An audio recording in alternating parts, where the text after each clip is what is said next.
के रिश्ते ही दुनिया की किस्मत तय करेंगे। राजदूत गौड़ ने भी कहा कि भारत और अमेरिका के सिक्योरिटी इंटरेस्ट बिल्कुल समान है। 1 अरब 40 करोड़ आबादी वाला भारत चीन से मुकाबला करने में अमेरिका का सबसे बड़ा मददगार है। गौड़ ने कहा कि जब ट्रंप ने भारत पर टैरिफ लगाया तब भी उन्होंने हमेशा पीएम मोदी की दिल से तारीफ की है। ट्रंप के टैरिफ से दुनिया भर के कई देश झुक गए, लेकिन पीएम मोदी नहीं। पीएम मोदी ने अमेरिका को बता दिया कि भारत कितना ताकतवर है और इसलिए ट्रंप के तेवर नर्म हुए।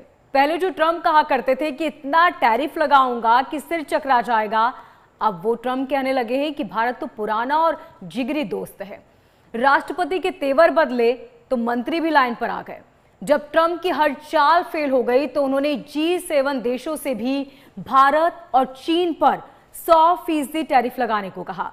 ट्रंप आखिर चाहते क्या है और क्यों अलर्ट हो चुका है नेटो, जानेंगे। हमारे साथ जुड़े हैं सीनियर पॉलिटिकल कमेंटेटर सुमित पीर जी, जिन्हें आप भारत विचार बाय सुमित पीर यूट्यूब चैनल पर भी देख सकते हैं। सुमित जी, बहुत स्वागत है आपका। जय सिया राम, राधे राधे मोनिका जी, आपको सभी दर्शकों को प्रणाम। सुमित जी, ट्रंप ने टैरिफ का जो बम भारत पर फोड़ा था, क्या उसका जवाब अब रूस की तरफ से आने लगा है? और क्या पोलैंड पर जो ड्रोन अटैक हुआ ये इसका ट्रेलर है? देखिए मोनिका जी, विश्व भर में बड़ी ही विकट परिस्थिति चल रही है। विश्व हमारा बहुत वोलेटाइल, जो अंग्रेजी में वर्ड होता है ना, मतलब ज्वालामुखी जैसा है। कभी भी कुछ भी बड़ी घटना हो सकती है। मैं आपको बता रहा हूं, यह अमेरिका की चालबाजियां, ट्रंप की धोखेबाजियां और ट्रंप का पैंतरा खत्म नहीं हो रहा। ट्रंप रोज नई नई तरकीबें सोचता है मोदी जी को नीचा दिखाने की, और मोदी जी है कि रोज उनको पछाड़ते हैं। मतलब इतना पछाड़ा है ट्रंप को कि ट्रंप अब कहीं दुनिया में मुंह दिखाने लायक नहीं बचे। मैं आपको बताता हूं 2-3 इंसिडेंट। देखिए, परसों हमने बात की, ये इसने दिन भर फोन लगाया यूरोपियन यूनियन को, बोला भैया आप और हम मिलके जरा भारत पे टैरिफ लगाएंगे। तो यूरोपियन यूनियन में उन्होंने कहा भाई साहब हमें कोई इंटरेस्ट नहीं, हम तो भारत के साथ ट्रेड डील करें, मोदी जी के साथ हमारे अच्छे संबंध है, हमें आपकी उस चीज में कोई इंटरेस्ट नहीं। वहां मुंह की खानी पड़ी तो इसने अच्छी अच्छी लाइनें लिखनी शुरू कर दी। कल की बात है मोनिका जी, इसने G7 कंट्रियों को फोन लगाया, बोला कि आप, क्योंकि यूरोपियन यूनियन से बात बनी ना, तो G7 कंट्री है जो, बोला उसमें भी यूरोपियन यूनियन के काफी कंट्रियां हैं कि हम मिलके अब भारत और चाइना पे टैरिफ लगाते, 100% टैरिफ लगाएंगे। G7 कंट्रियों में भी बात बनी नहीं, वो वहां भी तेवर नरम पड़ गए। जब वहां तेवर नरम पड़ गए, देखिए यूरोप की कोशिश की गई, नहीं बात बनी। G7 की कोशिश की गई, नहीं बात बनी। जब वहां तेवर नरम पड़ गए तो ट्रंप ने फिर पैंतरा पलटा, बोलता देखो जी ऐसा है, भारत हमारा मित्र, हम ट्रेड डील जर्नी करने वाले। फिर इसका जो यहाँ का एम्बेसडर नियुक्त है, गोरस्की से गौर भी कहते हैं, वो कहता है कि नहीं जी भारत से हमारा बड़े अच्छे बंद है, ट्रेड डील बहुत जल्दी होने वाली। मुझे एक बात समझ नहीं आ रही, अगर आप दुनिया भर में जाके ये कह रहे हो कि भाई भारत पे टैरिफ लगाओ, भारत की इकोनॉमी को बर्बाद करो, और तुम्हारा एम्बेसडर कह रहा कि ट्रेड डील होने वाली, या क्या तुम दुनिया से हताश और निराश हो चुके हो ट्रंप, इसीलिए तुम कह रहे हो कि अब जरा भारत की शरण में आ जाओ? मैं आपको बताता हूं 3 कारण। कारण नंबर 1, कल बड़ी इंपॉर्टेंट डेवलपमेंट हुई है। कल यूरोप ने, मोनिका जी, खुलेआम कह दिया, मतलब ये अटकलें एनालिसिस वाली बात नहीं, खुलेआम उनका स्टेटमेंट आ गया है कि डोनाल्ड ट्रंप द्वारा नेगोशिएटेड रशियन सीज फायर, यानी कि रशियन यूक्रेन का सीज फायर फेल हो चुका है। Point number 1। कल ट्रंप के चाहते व्लादिमीर ज़ेलेंस्की ने कहा कि ट्रंप का सीज फायर फेल हो चुका। तो पहले यूरोप कहता है, ज़ेलेंस्की कहते हैं, और उसके बाद बहुत इंपॉर्टेंट चीज है, रशिया ने कहा यह सीज फायर हो ही नहीं सकता क्योंकि यूरोप जो है ये सीज फायर चाहता ही नहीं है। तो यहां पूरे यूरोप ने ट्रंप को उठा के फेंक दिया दूध में मक्खी की तरह, ज़ेलेंस्की ने फेंक दिया, रशिया ने तो फेंक ही रखा है। और ये अब पूरा यूरोप, अगर आप देखें, आज कहां के चक्कर काट रहा है? यूरोप काट रहा है भारत के चक्कर। यूरोप किससे गुहार लगा रहा है? यूरोप लगा रहा मोदी जी से गुहार। और मैक्रोन का फोन भी मोदी जी को आया था, यूरोपियन यूनियन से भी बात हुई, और इसी यूरोपियन यूनियन से जब टैको ट्रंप ने बात करने की कोशिश की, उन्होंने हाथ जोड़ लिया, भाई साहब हमसे नहीं होगा, आपको जो करना करो। ये पहुंचा G7 के पास, और G7 में भी इसको कुछ खास रिस्पॉन्स मिला नहीं। उन्होंने कहा भैया हमें इस लफड़े में नहीं फंसना। यहां 3 इंपॉर्टेंट चीजें हो रही है। पहले मैंने आपको 3 इंपॉर्टेंट कारण बताए, 3 इंपॉर्टेंट बड़ी डेवलपमेंट्स है। पहली डेवलपमेंट आती है जॉन बोल्टन की, और प्रभु की ऐसी अनुकंपा है मोनिका जी, जो हम कहते रहे, जो हम अपने दर्शकों को MH1 के माध्यम से बताते रहे, line by line John Bolton ने रिपीट की है। सबसे पहले उन्होंने कहा कि जो ट्रंप का टैरिफ है ये गलत है, ये नाजायज है, भारत पे लगना ही नहीं चाहिए, पर्सनल द्वेष है, पर्सनल घृणा है। ट्रंप ने कभी भी टैरिफ लॉजिक से नहीं लगाया बल्कि पर्सनल से लगाया। अगर मेरी हाँ। आपसे बनती है तो मैं आप पे 50% लगाऊंगा, नहीं बनती तो आप पे 100% लगाऊंगा। ये वही वाली बात है, यहां कोई लॉजिक नहीं है, बदतमीज है, इनअप्रोप्रिएट है, ये कोई राजनीति नहीं है। दूसरी बात उन्होंने कही जो मैं हमेशा कहता ना, मैंने कहा भाई ये अपने ये सोचता है ये अब भी एक ट्रेड बिल्डिंग कंपनी चला रहा है, ये अब भी वो बिल्डर है जो एक पूरी एक्सट्रीम पोजीशन लेता है। एक्सट्रीम पोजीशन का मतलब है कि भाई ये प्लॉट है मैं 100 करोड़ का बेचूंगा जी, आप बोलोगे मार्केट रेट तो 15 करोड़, वाह हम तो 100 करोड़ का बेचेंगे जी, खरीदना खरीद लो। भाई कल को कोई 50 भी दे दे, मैं कहूँगा ठीक है, 15 की चीज 50 में बिक गई। बट रियल एस्टेट में आप मैक्सिमम पोजीशन ले सकते हो, कोई फायदा नहीं है। पर जब आप डिप्लोमेसी में ऐसी पोजीशनें लेते हो तो इससे जो रिलेशंस है, जो आपस में रिलेशन है, ये बिल्कुल बर्बाद और खराब होती है। और सबसे बड़ी बात है, लोगों का आपस में द्वेष बढ़ता, लोगों का ट्रस्ट गिरता, बिजनेसों का ट्रस्ट गिरता, स्टॉक मार्केट गिरता है, ट्रेजरी बॉन्ड गिरते हैं, हर चीज हिलने लगती है। क्योंकि ये आपकी बिल्डिंग का व्यापार नहीं है, बिल्कुल जॉन बोल्टन ने यही कहा। तीसरी बात उन्होंने बहुत अच्छी कही जो मैं हमेशा कहता हूं, हम्म। उन्होंने कहा भाई एक बात बताओ, तुमने सैंक्शन लगाए ना रशियन तेल पे? नहीं लगाए। तुमने बोला एक सीलिंग है। सीलिंग क्यों लगाई आपने? सीलिंग आपने इसलिए लगाई ताकि अगर रशियन तेल पे सैंक्शन लगाओगे, सऊदियों वोदियों का तेल $200 पर बैरल पहुंच जाएगा। अमेरिका, यूरोप और दुनिया के 70-80% देश उसको अफोर्ड नहीं कर पाएंगे, दिवालिया हो जाएंगे। तो आपने बोला ठीक है जी रशियन तेल ले लो, $60 पे, $64 पे रशिया से तेल खरीदो, क्योंकि आप सैंक्शन लगाना नहीं, नया लगा नहीं सकते और आप लगाना चाहते नहीं, आपकी लगाने की औकात नहीं है। ये हम भी कह रहे थे। कह रहे भाई एक बात बताओ, अब अगर आप उसी दायरे में रह के भारत और मोदी जी तेल खरीदे तो इसमें दिक्कत कहाँ है, इसमें तुमको तकलीफ कहाँ हो रही है? फिर चौथी बात उसने कही, बोला जो भारत के साथ हमने इतने साल में रिलेशन बनाई थी वो एक नेशनल आईपीआर था, वो पूरे अमेरिका की गुडविल थी, अमेरिका की मेहनत थी। आपने अपनी ट्रांजिशनल राजनीति के कारण, अपने व्यक्तिगत फायदों के कारण इनको बर्बाद कर दिया। बिल्कुल। बोल्टन और आगे जाते हैं, कहते जो आपका यहाँ एम्बेसडर नियुक्त है गोरस की, ये तो क्वालिफाइड ही नहीं है। भाई मैं भी ये मानता था ये क्वालिफाइड नहीं है। कह रहे ये 38 साल का लड़का है, युवा है, लड़का ही जो कहिए, कि भाई इसके पास ना एक्सपीरियंस है ना कुछ है। ये वो वाले लोग हैं जो लिंडसी ग्राहम के साथ बैठ के कहते हैं साहब भारत पे 500% टैरिफ ठोको, और अब यहाँ पे दाना पानी लग गया तो यहाँ पे सुर बदल गए। मतलब क्या अमेरिका के सुर तब तक सही है जब तक यूरोपियन यूनियन या G7 या कोई बड़ा समूह नहीं कहता कि आप ये कर लो। और ये एक बड़ी इंपॉर्टेंट चीज बोल्टन ने कही, बोल्टन ने कहा ये बिल्कुल बर्बाद कर दिया इसने, बिल्कुल ट्रांजिशन करके खत्म कर दिया। और सबसे इंपॉर्टेंट चीज जो मैं हमेशा कहता हूं, बोला भाई एक बात बताओ, अगर भारत का तेल ये खरीदता है, ठीक है, अगर आपको सैंक्शन लगानी, चलो इस पे लगाओ जी, आप तेल खरीदते बेचते हो, आपने 2 रिफाइनरियों पे सैंक्शन लगा दी, फिर भी समझ आता है। जब आपने 50% टैरिफ भारत पे लगाया, आपने 140 करोड़ भारतीयों के आजीविका पे सैंक्शन लगाया, ये दुनिया के किस कानून में लिखा है? तो आपने भारत की इकोनॉमी को चौपट करने की कोशिश की, और भारत चौपट हुआ तो आपका इंडो पैसिफिक गया, आपका चाइना के अगेंस्ट डेटोरेंस गया, सबसे बड़ी डेमोक्रेसी गई, सबसे बड़ा शक्ति स्तंभ जो है इंडो पैसिफिक में वो गया। देखिए यहां एक बड़ा इंपॉर्टेंट पॉइंट है, टैरिफ या सैंक्शन जो थे, सैंक्शन लगते हैं व्यक्ति विशेष पे, एक कंपनी पे, 2 कंपनियों पे। आपने तो पूरी इकोनॉमी को साहब खट्टे में डाल दिया। आपने तो 140 करोड़ लोग के आजीविका पे सैंक्शन लगाए, क्यों?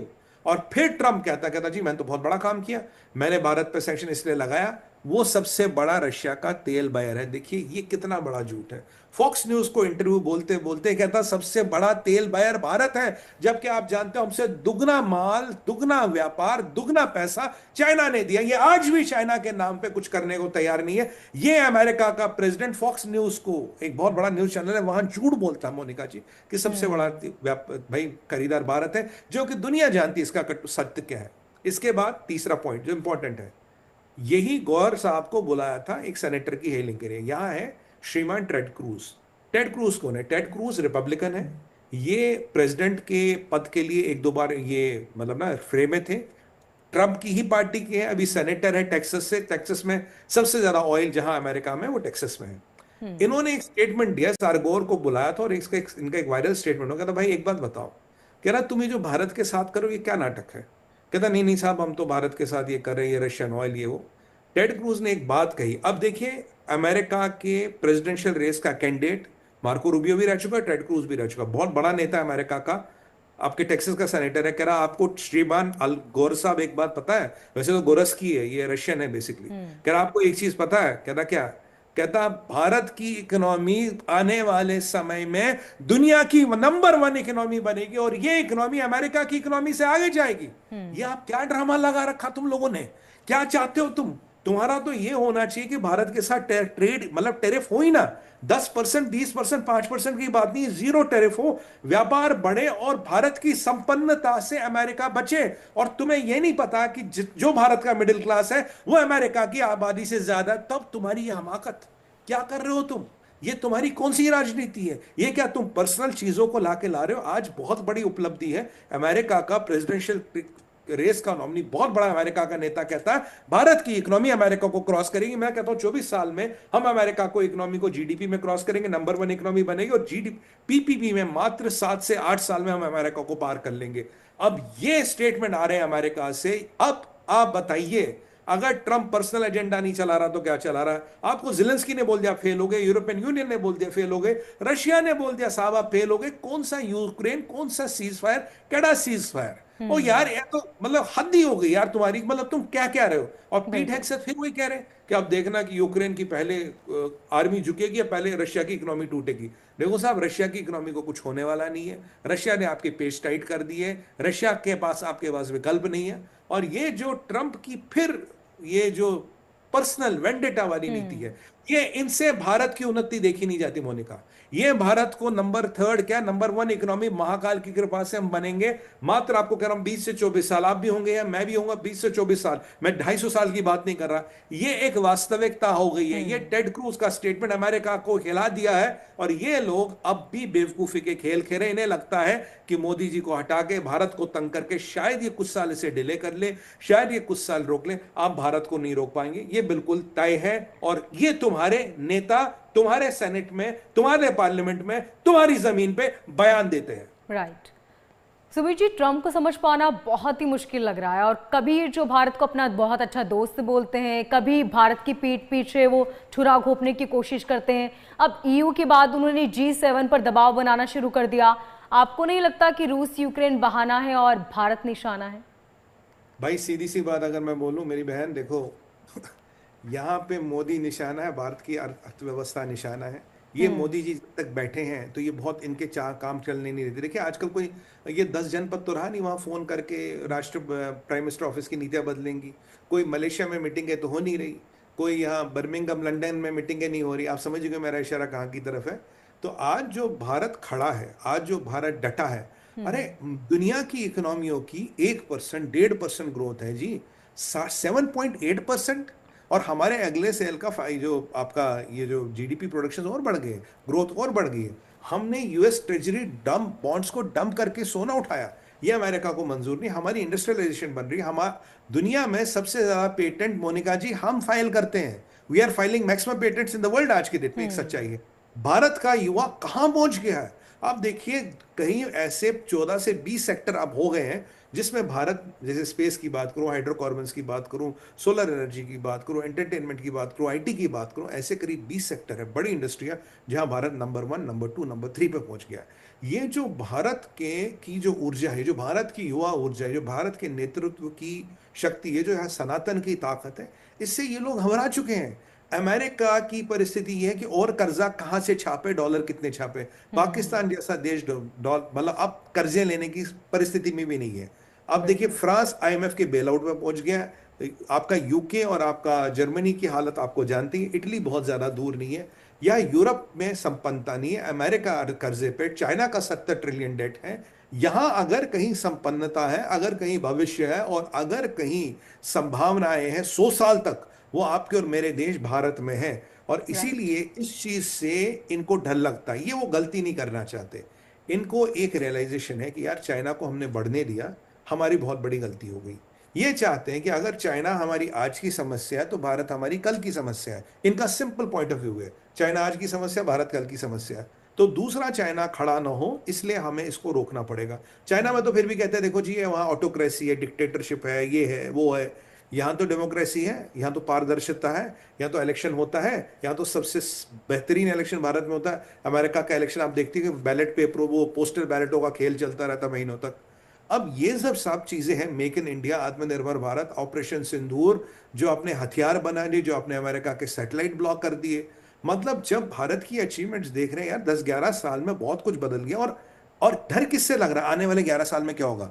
हम्म। ये आपको पता, पहला 1 ट्रिलियन जो हमने जीडीपी बना, करीब 70 साल लगे थे जी। 70 साल करीब करीब लग गए थे 1 ट्रिलियन में। हम्म। 60 साल, 60 साल लग गए थे 1 ट्रिलियन में। और पिछले 11 साल में हमने करीब 2.2 ट्रिलियन ऐड किया है।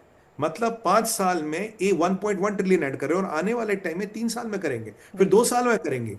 ये जो आपकी उन्नति हो रही, जो आपका परचेजिंग पावर बढ़ रहा है, ये जो आपकी सैन्य शक्ति बढ़ रही है, आपकी मारक क्षमता बढ़ रही है, और भारत नहीं सुनता, इसको लेके ये परेशान है। किसी ना किसी तरह से भारत की जो गाड़ी है ना जी, हम्म। उसमें वो एक स्पैनर घुसाना चाहते हैं, उसमें एक उसके टायर को पंक्चर करना चाहते हैं। हम्म। इनकी मंशा यही है। पता नहीं इन्हें ऐसा क्यों लगता है कि अगर हमारा परमात्मा ने रंग इतना गोरा नहीं बनाया, हमारे बाल जो है ये भूरे रंग के नहीं है, आंखें हरी नहीं है, तो हम क्या इंफीरियर है? ये किसने आपको बोल दिया हम इंफीरियर है? क्या कि एक गोरे रंग का व्यक्ति, भूरे बाल और हरी आंखों वाला, इसी को परमात्मा ने सुपीरियर बनाया? एक राइट। सुपीरियरिटी कॉम्प्लेक्स में जीते हैं। वैसे कहावत है, घर में नहीं दाने अम्मा चली बुलाने। हालत तो इनकी वो है। इनकी इनकी हालत खराब है। और जो मेहनत आप और हम कर सकते हैं, जो मेहनत यहाँ का युवा कर सकता है ना जी, हम्म। ये बिल्कुल नहीं कर सकते। ये ड्रग्स में और पता नहीं किन किन लफड़ों में फंसे पड़े, क्या क्या इनके समाज में वो गिज्म और भगवान जाने क्या क्या चीजें घुसी है। हमारा युवा स्टार्टअप बनाता है। हमने दुनिया का third largest ecosystem of startups बनाया। दुनिया भर में युवा क्या हो रहा है? या तो लड़ रहे हैं, या पत्थर चला रहे हैं, या ड्रग्स के शिकार बन रहे हैं। तो ये कहीं ना कहीं भारत की जो होलिस्टिक तरक्की हो रही है, इसको लेके एक द्वेष है, इसको लेके एक तकलीफ है। और ये आपको कहना मैं जरूरी समझूंगा, पिछले 5 साल से भारत नंबर 1 एफडीआई डेस्टिनेशन है। सबसे ज्यादा एफडीआई भारत में आ रहा है। और भाई तकलीफ तो होगी ना, अगर आपका वर्चस्व जा रहा है, तकलीफ तो होगी। अब हम्म। वो वाली बात है कि भाई क्या करूं, तो चांद पे थूकता हूं। अब चांद पे थूक के क्या होता है, आप भी जानते हैं, मैं भी जानता सुमित जी, आपको नहीं लगता कि टैरिफ टैरिफ करके ट्रंप ने कई यूरोपीय देशों को भी अब संकट में डाल दिया है? हूं। ये आपका बेहतरीन सवाल है। देखिए, यूरोप की परिस्थिति खराब है। यूरोप अपना ऐसे फंसा है, जैसे कहते हैं ना, चक्की के बीच में गेहूं डालते हैं ना, नीचे भी हम्म। चक्की, फिर तो गेहूं का पिसना ही। तो यूरोप बिल्कुल उसी परिस्थिति में। देखिए नेटो में क्या हो रहा है, नेटो का सवाल यहाँ इंपॉर्टेंट हो जाता है। नेटो पे आप हमने बात की थी, मैं उन्होंने कहा सेक्शन 4 लागू करो। कल मैं आपको ये रिपीट कर दूं एक दर्शकों के लिए जो उन्होंने कल नहीं देखा। बेसिकली ट्रंप ने कल बोल दिया पोलैंड के विदेश मंत्री से, कहता है यार मुझे लगता है ये रशियन ड्रोन जो थे ना गलती से आए। ये देख के पोलैंड आग बबूला हो गया। पोलैंड ने कहा भाई ये नहीं चलेगा। उन्होंने चार्टर 4, इनकी कंसल्टेशन और सबसे समन्वय करना, ये इन्वोक कर लिया। इसके बाद चार्टर 5, जो लगभग लगभग युद्ध की परिस्थिति है। रशियनों ने ऑपरेशन जपाड किया, जो भी चल रहा है। जपाड के कारण सब में हड़कंप मच गया। फिर नेटो पे पड़ा प्रेशर। नेटो ने बोला भाई साहब आप विकल्प क्या करें, आप तो कह रहे हो हम बचाएंगे, 1 इंच जमीन की नहीं जाने देंगे। वो तो ठीक है, जमीन पे क्या है? नेटो ने चली चाल। नेटो ने ऑपरेशन लॉन्च किया। इसका नाम है ईस्टर्न फ्लैग या ईस्टर्न सेंट्री। दोनों ना ऑपरेशन नाम है इसके, ईस्टर्न फ्लैग या ईस्टर्न सेंट्री। इसमें इन्होंने कहा, बोला कोई बात नहीं, जो डेनमार्क है, जर्मनी है, आपका फ्रांस है, यूके है, यहाँ हम कुछ चीज़ों को मोबिलाइज करेंगे, यानी कि F-16 को, कुछ नेवल वेसल्स को मोबिलाइज करेंगे। और इनसे हम आपकी इनको ज़रा एक मिलिट्री मोड में डालेंगे, मिलिट्री की तैयारी करेंगे। तो वहाँ जपाड चल रहा रशिया का, या इन्होंने अपना ईस्टर्न फ्लैग या ईस्टर्न सेंट्री चालू किया। तो मिलिट्री को लेके जो गतिविधियां हैं, ये नेटो क्षेत्रों में बढ़ गई है। डर इन्हें क्या लग रहा है, एक एक जर्रा है जमीन का 65 किलोमीटर, इसे कहते हैं स्लोवाकिया कॉरिडोर। रशिया की जो तैयारी है, रशिया की तैयारी, अगर उन्होंने स्लोवाकिया कॉरिडोर बंद कर दिया, जितनी बाल्टिक कंट्रियां हैं जिनमें नेटो मेंबर भी है, उनका राशन पानी बंद, वहां से बाल्टिक सी बंद कर दो या से बाल्टिक कॉरिडोर बंद कर दो, तो वो बिल्कुल दुनिया से कट जाएंगी। उनके यहाँ मतलब भयंकर परिस्थिति है, कांप रहे वो लोग। नेटो पे उन्हें भरोसा दिख नहीं रहा। और नेटो ने तो पहले एक स्टेटमेंट दिया था, नहीं नहीं कोई बात नहीं, ऐसे तो इनकर्जन लिथुआनिया में, एस्टोनिया में भी हुए हैं, कोई बड़ी बात नहीं। पर जब पोलैंड अकड़ गया तो उन्होंने ईस्टर्न फ्लैंक शुरू किया। तो मतलब वहां युद्ध की तैयारी, मतलब मोनिका जी ये समझिए, युद्ध की तैयारी वहां लगभग लगभग हो रही है। नेटो अपनी मशीनरी मूव कर रहा है। और इन लोगों के जो, अब जैसे मान ली डेनमार्क है, या जर्मनी की बात करूं, मैं फ्रांस की बात करूं, अब अगर ये नेटो के मेंबर है, हथियार तो इनका लगेगा ना। तो मैं तो हथियार दूंगा नहीं, हथियार राइट। तो इनका लगेगा। तो इन्होंने एक युद्ध पोस्चरिंग करनी शुरू कर दी है। पुतिन ने अपना एंटी बढ़ा दिया। पुतिन ने अब मतलब अटैक रशियन पे तो उसके चल ही रहे। जिलेंस्की कह रहा है जी ट्रम्प फेल हो गए, यूरोप कह रहा है ट्रम्प फेल हो गए, रशिया कह रहा है कि यूरोप के होते हुए पीस नहीं हो सकती। आप समझिए, तिकोना है मेरे हाथ में, तिकोना के तीनों कोने बंद है, तो मैं कहाँ जाऊंगा?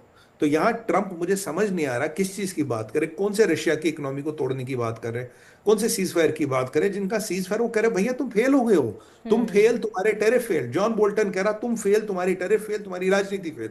यूरोप कहता है ट्रम्प फेल, जिलेंस्की कहता है ट्रम्प फेल, रशिया कहता है ट्रम्प फेल, मैं कहता हूं ट्रम्प फेल, दुनिया कहती है ट्रम्प फेल, G7 कहता है ट्रम्प फेल, यूरोपियन यूनियन कहता है ट्रम्प फेल। तो और ये जो टेरिफ इन्होंने लगाए हैं, इनको सबने कहा इससे अमेरिका की इकोनॉमी को इतना बड़ा नुकसान होगा, इतना बड़ा नुकसान होगा, लॉन्ग रन में इसका खामियाजा भुगतना पड़ेगा। और याद कीजिए, अगर सुप्रीम कोर्ट में डिसीजन पलट गया, उसकी इंप्लीकेशन क्या है, वो हमने पीछे वाले प्रोग्राम्स पर डिस्कस किया था, उसको रिपीट नहीं करूंगा क्योंकि ये टाइम लिमिटेड होता है।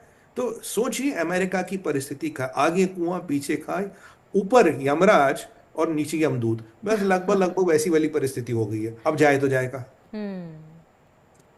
सुमित जी, जी यूरोपीय यूनियन को अगर ईस्टर्न जोन पर अतिरिक्त फोर्स क्यों लगानी पड़ी? और मेरे जहन में एक सवाल बार बार आ रहा है कि क्या पुतिन अब यूरोपीय देशों को से सीधी टक्कर के मूड में है?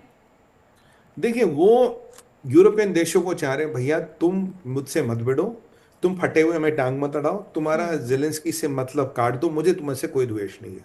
अगर तुम ये जिलेंस्की जिलेंस्की करते रहे तो भैया हमारी आपकी हो जाएगी, फिर आपको अमेरिका बचाने नहीं आएगा। क्योंकि मैंने आपको बोला था पुतिन नेटो का चार्टर 5 टेस्ट करेगा। देखिए कल जो उसने जपाड किया और जो उसने ड्रोन उड़ाए, तो वो दो चीजें देख रहा है कि नेटो कितना आगे जाएगा और उसका डिप्लॉयमेंट टाइम क्या। अगर जो मैंने असेसमेंट किया, नेटो का डिप्लॉयमेंट टाइम हॉरिबल है, हॉरिबल। मतलब अब नेटो के डिप्लॉयमेंट में क्या करो कि भाई फ्रांस अपने जहाज तैयार कर ले, जर्मनी अपने जहाज तैयार कर ले, भाई तो फिर नेटो कहाँ है? तो अगर फ्रांस को ही अपना जहाज निकालना है, जर्मनी को ही अपना जहाज निकालना है, तो नेटो की वैल्यू एडिशन क्या है? फिर तो भाई अगर मान लो फ्रांस के जहाज ने जाके रशिया में बम गिराया, तो रशिया वापस फ्रांस पे बम गिराएगा, जर्मनी के ने गिराया तो रशिया वापस जर्मनी और सैनिक भेजेगा। तो ओवरऑल जो यूरोप है वो इकोनॉमिकली तो खत्म हो चुका है भाई, आबादी इनकी स्टैग्नेंट हो चुकी है, बर्थ रेट इनका खत्म है, शादियां हो नहीं रही। और आपको बता दो, पुर्तगाल नाम की एक जगह है जी यूरोप में, आपने सुना होगा, पोर्चुगल कहते हैं लोग। और पोर्चुगल में 93% डिवोर्स रेट है, यानी कि अगर 100 शादी होती 93 डिवोर्स होते हैं। आप खुद ही सोचिए बर्थ रेट क्या होगा और फैमिलीज की सस्टेनेबिलिटी का रेशो क्या होगा। अब ऐसी परिस्थिति में यूरोप एज हो रहा है, यूरोप बुढ़ा हो रहा है, यूरोप में मेडिकल एक्सपेंसेस बढ़ रहे हैं, और फ्रांस जैसी कंट्री आईएमएफ के बेल आउट में। तो क्या यूरोप ये युद्ध कर सकता है? यूरोप ये युद्ध नहीं कर सकता। तो यूरोप को तो या तो अपना रास्ता ना पे चुपचाप बैठे, अमेरिका के पास भी युद्ध करने की परिस्थिति नहीं है। याद कीजिए कर्नल माइकल डगलस को, जिन्होंने बिल्कुल ऑफिशियली बोला भाई हमारे पास 8 दिन का असला है, और इनके पास मतलब उसके बाद न्यूक्लियर पे जाना पड़ेगा। पीछे जनरल रूट जो नेटो के हेड है, उन्होंने कहा यार जो एससीओ में हमें देखा इनके पास सालों का असला है, ये सालों कन्वेंशनल हथियारों से युद्ध कर सकते हैं। तो अमेरिका युद्ध कर नहीं सकता है, अमेरिका एक इकोनॉमी में दम नहीं है, ट्रंप सुन नहीं रहा, नेतन्याहू उसकी बात नहीं सुन रहा, अरब लीग वाले उसकी बात नहीं सुन रहे। कतरियों ने कहा भाई $400 मिलियन का जहाज दिया तुमने, हमारी तब भी वाट लगा दी, ठीक है जी। यहाँ पुतिन नहीं सुन रहे, यहाँ जिलेंस्की ने हाथ कर दिया, यूरोपियन यूनियन ने हाथ कर दिया।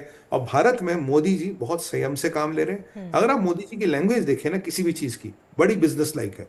मतलब ये प्यार मोहब्बत वाली कुछ चीज नहीं है, business like, very good, we appreciate and respect accordingly.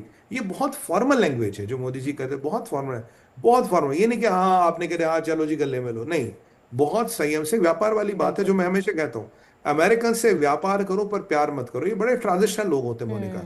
आप इनसे आज क्या मिला कि क्या, शाम को क्या मिला, कल मैं क्या मिला, आज क्या मिला।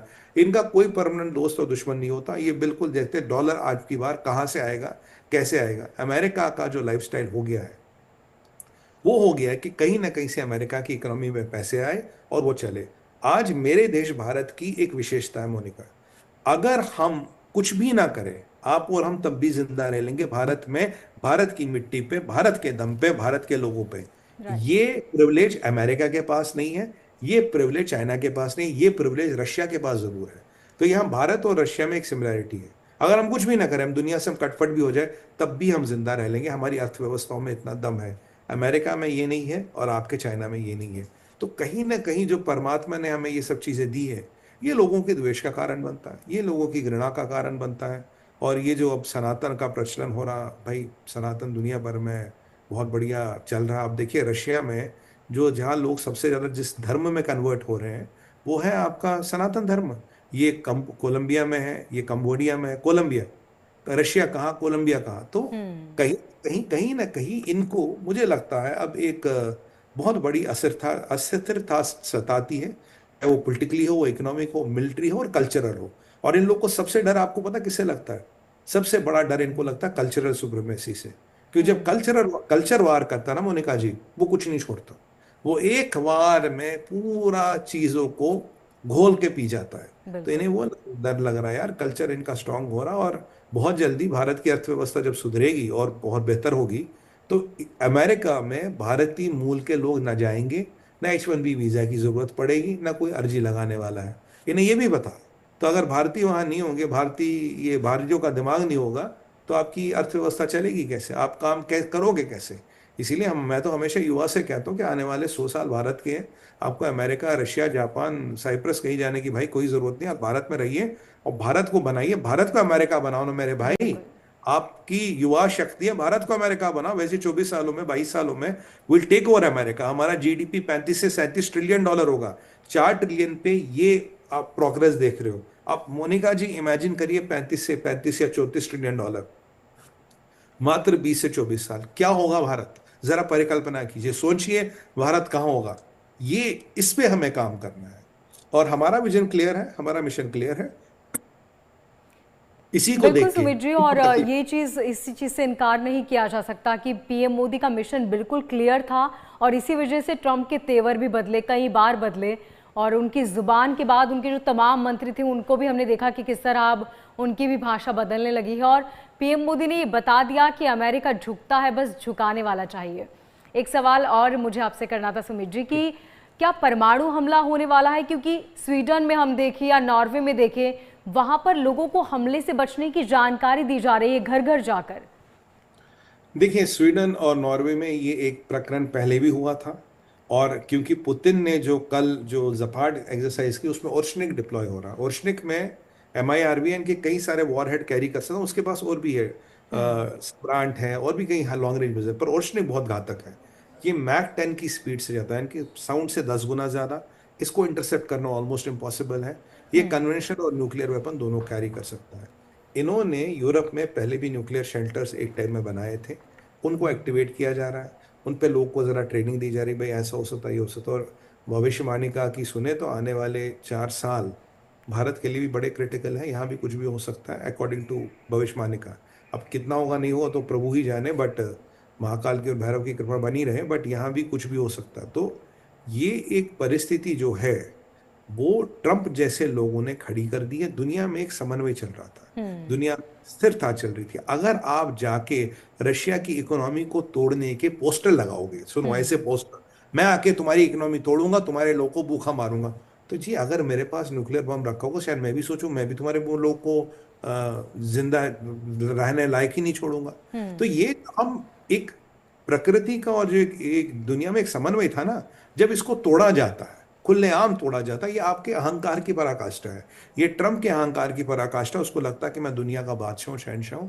अगर वो अपनी दायरों में रहे, अपनी लिमिट में रहे, तो ये सब चीजें अवॉइड हो सकती थी। पर अनफॉर्चुनेटली ये जो चीजें भी दबी हुई थी, अंडर करंट्स थी, हम्म। इनको ट्रंप ने उत्तेजित किया है, इनको ट्रंप ने प्रवोक किया है।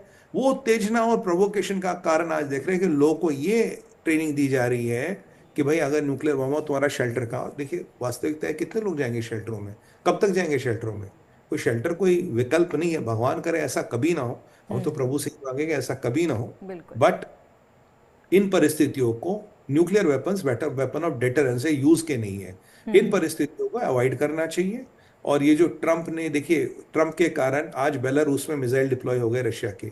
याद है INF ट्रीटी के बारे में मोनिका जी हमने बात की थी। जी। अगर ट्रंप वो हरकत नहीं करता, मैं न्यूक्लियर सबमरीन में, INF नहीं उठता, INF नहीं हटता, तो आज बेलारूस में ओर्शनिक डिप्लॉय नहीं होते। तब रशिया ने बोला ठीक है, अगर तुम ये करो हम भी भैया डिप्लॉय करेंगे। तो कौन है इसका जिम्मेदार? ये इस आदमी का सरफिरा एटीट्यूड है, एक हम्म। दिमाग का फतूर है, जिसको लगता है कि ये वॉशिंगटन में बैठ के दुनिया के 8 बिलियन लोगों की किस्मत लिखेगा। अब भाई तू भगवान तो है नहीं, ना तेरी भगवान जैसी शक्ल है।